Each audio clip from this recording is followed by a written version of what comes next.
हरे कृष्णा। आप सबका स्वागत है। आज हम चर्चा करेंगे नरकों के बारे में। गरुड़ पुराण में 28 प्रकार के नरकों का वर्णन है, तो हम नरकों के बारे में आज थोड़ी चर्चा करेंगे।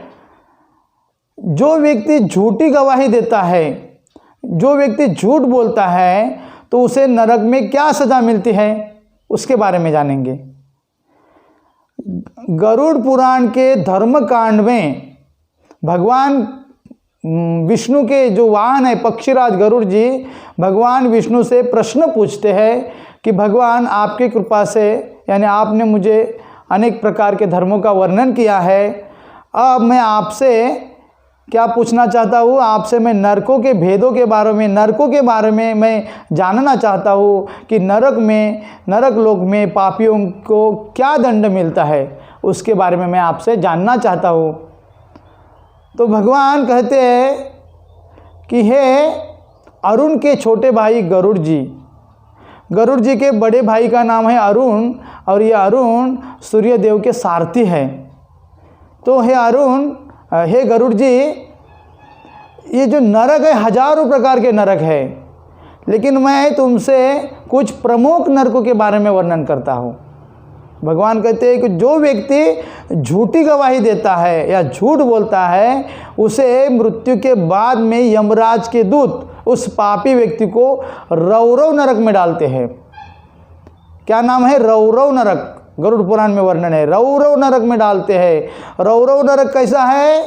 बहुत बड़ा, उसका जो परिधि है वर्णन किया है 2000 योजन बड़ा है यह रौरव नरक। और वहाँ की जो भूमि है ना, वहाँ की जो भूमि है तप्त अंगार के समान है, जलती हुई तप्त अंगार के समान वहाँ की भूमि जलती रहती है। और पापियों को वहाँ उसमें धकेल दिया जाता है, और वे उसमें चलते हैं ना, तब उनके वहाँ की दहकती अग्नि के कारण संतप्त होकर चलते हैं ना, तब उनके जो पैर है उनके छाले हो जाते हैं पैरों में, उससे फिर फूटने के बाद वहाँ से पानी बहने लगता है। और ऐसे जो पापी लोग वहाँ के दिन रात पैर उठा कर चलते हैं, क्योंकि पैर रखेंगे तो पैर जलने लगता है, और चारों बाजू से तपती अंगार है, तो उसमें वे संतप्त हो जाते हैं। ऐसा भयंकर रौरव नरक का वर्णन है गरुड़ पुराण में।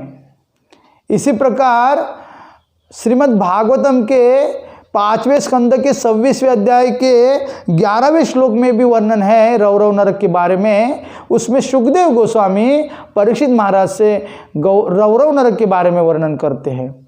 उसमें वे कहते हैं कि जो ईर्ष्यालु व्यक्ति अनेक जीवों की हिंसा करता है, अपने देह के लिए अनेक जीवों की हिंसा करता है, तो मृत्यु के बाद यमराज के दूत उसे इसी नरक में डालते हैं, रौरव नरक में। जो झूठी गवाही देता है उन्हें जिस नरक में डालते हैं, ऐसे लोगों को भी इस नरक में डालते हैं। और क्या करते हैं? जिसने उसने हिंसा की है जब मनुष्य जीवन में, क्योंकि मनुष्य को ही नरक में डाला जाता है, पशुओं को नहीं डाला जाता है। मनुष्य जीवन में जो पाप कार्य करता है उसे ही नरक में डाला जाता है, ऐसा वर्णन है गरुड़ पुराण में।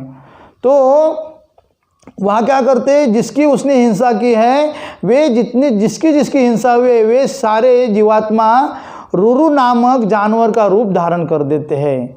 और वे कैसे हैं? सर्प से भी ज़्यादा ईर्ष्यालु है। वे उसे संतप्त करते, उसे पीड़ा देते, अनेक प्रकार की यातना देते हैं। फिर भी व्यक्ति वहाँ जो नरक में जाता है दंड भोगने के लिए, क्योंकि नरक है यह त्रिभुवन का दंड विभाग है मृत्यु के बाद का। जैसा हमें जेल में भेजा जाता है जब जिंदा है तब मनुष्य रूप में, लेकिन मृत्यु के बाद का यह दंड विभाग है। यमराज इसके अध्यक्ष है, दंड देने वाले, सूर्यदेव के पुत्र यमराज।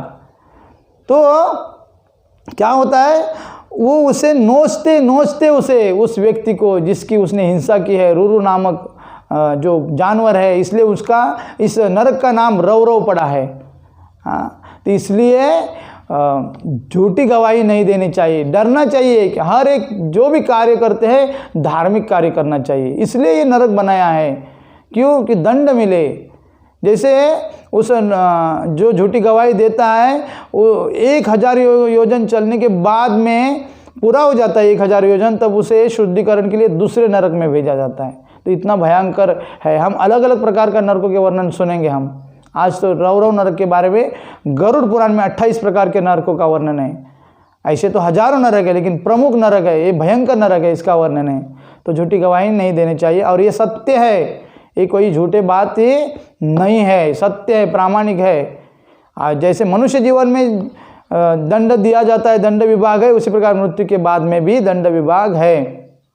तो झूठी गवाही नहीं देनी चाहिए। ये तो भगवान ने बनाए हुए नियम हैं, तो भोगने तो पड़ेगा ही। अगर जो पाप करेगा तो उसे दंड तो मिलेगा ही। तो झूठी गवाही नहीं देनी चाहिए। हरे कृष्णा।